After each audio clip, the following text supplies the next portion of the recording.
Hello everyone and welcome back to another tutorial from Finance for Beginners. In this video, I'm going to show you how you can delete your wallet on the Bybit application. So let's get started right away. First of all, open up the Bybit app on your device. And if you haven't logged in already, proceed forward with your email address and your password. Once you are logged in, you will end up within the home page. Now tap on Web3 at the top section to enter your Web3 wallet. Now from the home page, tap on the drop-down menu alongside your currently chosen wallet, and then tap on Add or Manage Wallet. Now within this page, just tap on the wallet that you wish to delete.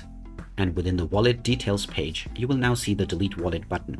Go ahead and tap on it, and then tap on the I Acknowledge button. Once you tap on the Confirm option, you will need to provide your authentication through your biometric. After providing the confirmation, this wallet will now be removed from your account. Now, while it has been removed, you can still restore your wallet at any point in the future, if you wish, by simply using your seed phrase. If you wish to permanently delete your wallet, you can also delete the seed phrase that you have stored, and there will be no way to access this wallet once again. And there you have it. That is how easy it is to delete your wallet on the Bybit application. If you find this video helpful, don't forget to hit that like button and subscribe to our channel for more useful tips and tutorials. Thanks for watching, and I'll see you again in the next one.